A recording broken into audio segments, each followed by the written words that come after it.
आज हम पढ़ेंगे सिग्निफिकेंस ऑफ ट्रांसपायरेशन के बारे में।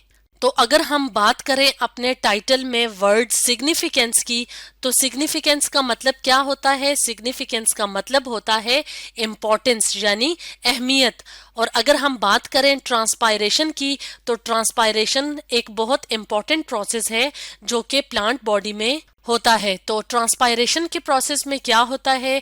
ट्रांसपायरेशन के प्रोसेस में वाटर मॉलिक्यूल्स मूव करते हैं प्लांट बॉडी के अंदर, और उसके साथ साथ इसकी एवापोरेशन का भी जो प्रोसेस होता है, तो इस ओवरऑल मूवमेंट को और एवापोरेशन के प्रोसेस को क्या कहते हैं? ट्रांसपायरेशन।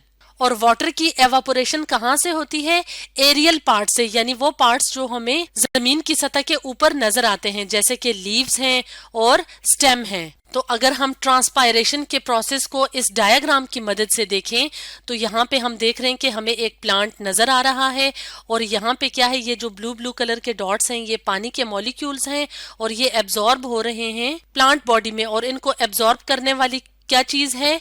रूट्स के हेयर्स, यानी रूट्स के ऊपर जो बालों की तरह के स्ट्रक्चर्स होते हैं जिनको रूट हेयर्स कहा जाता है, वहां से पानी एब्जॉर्ब होता है और एंटर होता है रूट्स में, और रूट्स से पानी मूव करता है पौधे के बाकी के हिस्सों में।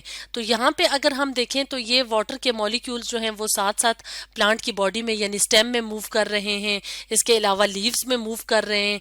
और उसके बाद ट्रांसपायरेशन के प्रोसेस से वाटर मॉलिक्यूल्स एवापोरेट भी हो रहे हैं। और एवापोरेट कहाँ से हो रहे हैं? यानी वेपर्स की शक्ल में एनवायरनमेंट में शामिल हो रहे हैं। और कहाँ से शामिल हो रहे हैं? लीव से। तो वाटर की मूवमेंट और एवापोरेशन के इस प्रोसेस को क्या कहते हैं? ट्रांसपायरेशन का प्रोसेस। तो ट्रांसपायरेशन का प्रोसेस प्लांट्स के लिए बहुत इंपॉर्टेंट प्रोसेस है। तो आज हम कुछ इसकी सिग्निफिकेंस देखेंगे कि ट्रांसपायरेशन का प्रोसेस प्लांट्स के लिए क्या क्या रोल प्ले करता है। तो अगर हम सबसे पहले रोल की बात करें या सिग्निफिकेंस की बात करें ट्रांसपायरेशन की, तो इसका क्या इफेक्ट है? इसका इफेक्ट है वाटर की मूवमेंट पे। जैसे कि हमने वीडियो के स्टार्ट में बताया था कि वाटर की मूवमेंट प्लस उसकी जो एवापोरेशन होती है लीव्स और स्टेम्स वगैरह से, तो उसको ट्रांसपायरेशन का प्रोसेस कहते हैं। तो वाटर जब एब्जॉर्ब होता है रूट्स के जरिए, तो वो कहाँ पे पहुंचता है? वो लीव्स तक पहुंचता है, और उनको पहुंचाने वाले जो वेस्कुलर टिश्यू होते हैं उनको कहते हैं जाइलम। तो जाइलम की जो वेसल्स होती हैं, जाइलम क्या है? जाइलम पाइप की तरह के लंबे लंबे स्ट्रक्चर्स होते हैं जो क्या करते हैं? पानी को लेते हैं रूट से और वहां से इसको पौधे के बाकी के हिस्सों तक पहुंचाने का काम करते हैं। तो जाइलम में मुख्तलिफ किस्म के सेल्स होते हैं। तो जो जाइलम में खास किस्म के सेल्स होते हैं जिन्हें जाइलम वेसल्स कहा जाता है, वो इस तरह के लंबे लंबे ट्यूब की तरह के सेल्स होते हैं जो पानी को मूव करते हैं, रूट से लेके जाते हैं लीव्स की तरफ। तो इस तरह के प्रोसेस को ट्रांसपायरेशन पुल भी कहा जाता है। इसको ट्रांसपायरेशन पुल क्यों कहते हैं? पुल कहते हैं खींचने को, यानी पानी मूव करता है नीचे से ऊपर की तरफ, यानी रूट से लीव्स की तरफ मूव करता है, तो एक फोर्स सी क्रिएट होती है, फोर्स सी बनती है। और वो किस प्रोसेस की वजह से बनती है? ट्रांसपायरेशन की वजह से बनती है। तो अगर हम इस डायग्राम की मदद से देखें, तो यहाँ पे हम क्या देख रहे हैं? यहाँ पे हम पूरी प्लांट बॉडी देख रहे हैं, और ये एरो क्या शो कर रहा है? ये वाटर की मूवमेंट शो कर रहा है कि वाटर जो है वो रूट्स के जरिए एब्जॉर्ब हो रहा है और उसको जाइलम वेसल लेके जा रहे हैं पूरी प्लांट बॉडी के अंदर। और ये पानी कहाँ तक पहुंचता है? लीव्स तक पहुंचता है। और लीव्स इस पानी को इस्तेमाल करते हैं फोटोसिंथेसिस के प्रोसेस में, यानी जो फूड प्रिपरेशन का प्रोसेस है जिसको फोटोसिंथेसिस का प्रोसेस कहते हैं, उसमें वाटर इस्तेमाल होता है। और उसके बाद कुछ पानी जो होता है वो बाहर की तरफ खारिज हो जाता है, यानी उसके वेपर्स बनते हैं और वो बाहर की तरफ खारिज हो जाता है।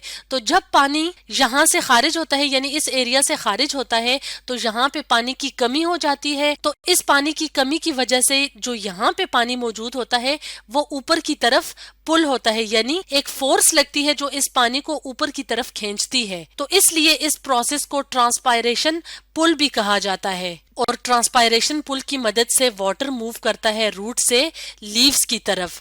और अगर हम बात करें वाटर मूवमेंट के प्रोसेस को, तो इसके लिए एक और लफ्ज भी इस्तेमाल किया जाता है जिसको कहते हैं एसेंट ऑफ सैप। तो एसेंट ऑफ सैप को अगर हम यहाँ पे इस डायग्राम की मदद से देखें, तो यहाँ पे हमें एक प्लांट बॉडी नजर आ रही है और ये एरोज शो कर रहे हैं वाटर की मूवमेंट को। तो पानी जो लॉस होता है पत्तों की सरफेस से, तो वो ट्रांसपायरेशन के प्रोसेस से लॉस होता है। तो जब ट्रांसपायरेशन के प्रोसेस से वाटर लॉस होता है तो ट्रांसपायरेशन पुल की मदद से वाटर मूव करता है अपवर्ड, यानी रूट से ऊपर की तरफ मूव करता है। क्योंकि यहाँ पे पानी कम है, यहाँ पे ज्यादा है, तो एक पुल सा, एक फोर्स सी बनती है जो कि इस पानी को ऊपर की तरफ खींचती है। तो पानी की इस मूवमेंट को एसेंट ऑफ सैप कहते हैं। और एसेंट ऑफ सैप यानी वाटर की जो मूवमेंट होती है वो किस वजह से होती है? ट्रांसपायरेशन पुल की वजह से। तो एसेंट ऑफ सैप के ऊपर एरो लगा हुआ है, इसका मतलब है कि वाटर जो है वो मूव कर रहा है अपवर्ड। ट्रांसपायरेशन पुल में एरो नीचे शो हो रहा है, जिसका मतलब है कि ये पुल जो है, ये फोर्स जो है वो पानी को ऊपर की तरफ खींच रही है। तो इस तरह से वाटर मूवमेंट में ट्रांसपायरेशन का बहुत इंपॉर्टेंट रोल है। तो ट्रांसपायरेशन की वजह से, क्योंकि वाटर मूव होता है प्लांट बॉडी के अंदर, तो इसलिए ये मदद करता है, यानी ट्रांसपायरेशन का प्रोसेस मदद देता है टर्जिडिटी मेंटेन रखने में। तो टर्जिडिटी का मतलब होता है स्वोलन, यानी प्लांट जो है उसके अंदर पानी सही मिकदार में मौजूद है, इसलिए प्लांट हमें हेल्दी नजर आता है और मजबूत नजर आता है। फॉर एग्जाम्पल, अगर हम इस डायग्राम में देखें तो यहाँ पे हमें दो प्लांट्स नजर आ रहे हैं। ये प्लांट कौन सा प्लांट है? टर्जिड प्लांट है, क्योंकि इसके अंदर पानी की सही क्वांटिटी मौजूद है, तो ये प्लांट हमें हेल्दी नजर आ रहा है। जबकि ये प्लांट हमें मुरझाया हुआ नजर आ रहा है, जिसको फ्लैसिड कंडीशन भी कहते हैं या विल्ट कंडीशन भी कहते हैं। तो ये फ्लैसिड प्लांट है और ये टर्जिड प्लांट है। तो प्लांट की टर्जिडिटी मेंटेन रखने में भी ट्रांसपायरेशन का इम्पोर्टेंट रोल है। इसके अलावा एक और इम्पोर्टेंस की अगर बात करें जो कि ट्रांसपायरेशन की वजह से होता है, तो वो ये है कि ये मिनरल ट्रांसपोर्ट में भी अपना इम्पोर्टेंट रोल प्ले करता है। तो अगर हम प्लांट के मिनरल्स की बात करें तो ये खास किस्म के सब्सटेंसेस होते हैं, जैसे कि नाइट्रोजन है, पोटाशियम है, जो कि पौधे के लिए न्यूट्रिएंट्स का काम करते हैं, यानी पौधे की नशोनुमा के लिए बहुत जरूरी होते हैं। तो मिनरल्स की ट्रांसपोर्ट भी ट्रांसपायरेशन की हेल्प से होती है। और ये मिनरल्स किस फॉर्म में, किस हालत में पाए जाते हैं?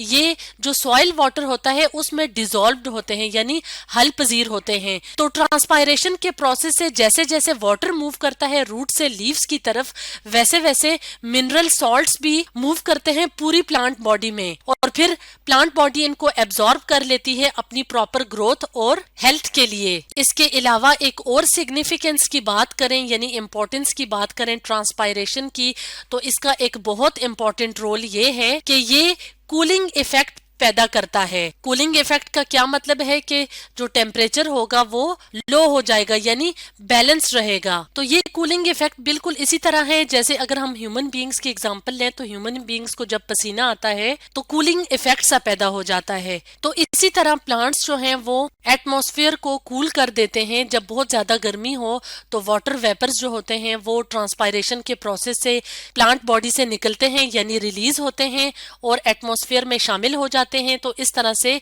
एक कूलिंग इफेक्ट प्रोड्यूस होता है। तो ये भी किसकी इंपॉर्टेंस है या किसकी वजह से होता है? ट्रांसपायरेशन के प्रोसेस की मदद से। तो ये तो था एटमॉस्फेरिक कूलिंग का प्रोसेस। इसके अलावा भी कूलिंग इफेक्ट को हम ऐसे डिफाइन कर सकते हैं कि जो लीव्स होते हैं जब उनसे एवापोरेशन होती है तो लीव्स की जो सरफेस है वो कूल रहती है, तो इससे भी एक कूलिंग इफेक्ट प्रोड्यूस होता है।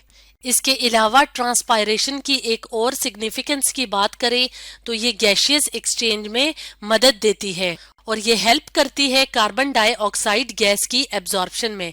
तो कार्बन डाइऑक्साइड गैस कहाँ इस्तेमाल होती है? फोटोसिंथेसिस के प्रोसेस में, यानी जो फूड मैन्युफैक्चरिंग का प्रोसेस है, जो कि प्लांट्स अपना फूड प्रिपेयर करते हैं जिस प्रोसेस के थ्रू, उसको फोटोसिंथेसिस का प्रोसेस कहते हैं। तो इस प्रोसेस में क्या होता है कि जो ग्रीन प्लांट्स होते हैं वो डे टाइम में, यानी सूरज की रोशनी की मौजूदगी में कार्बन डाइऑक्साइड को एब्जॉर्ब करते हैं और कार्बन डाइऑक्साइड के अलावा पानी को इस्तेमाल करके अपना फूड खुद प्रिपेयर करते हैं और इस प्रोसेस को फोटोसिंथेसिस का प्रोसेस कहते हैं। तो ये जो गैशियस एक्सचेंज का प्रोसेस होता है ये छोटी छोटी ओपनिंग्स के थ्रू होता है और उन ओपनिंग्स को क्या कहते हैं? स्टोमेटा कहते हैं।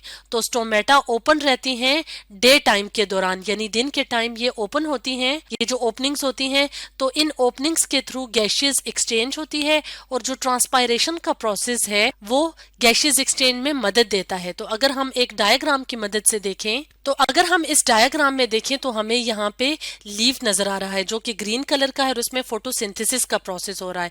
तो लीफ के जो नीचे वाली सतह होती है उसमें छोटी छोटी ओपनिंग्स होती हैं।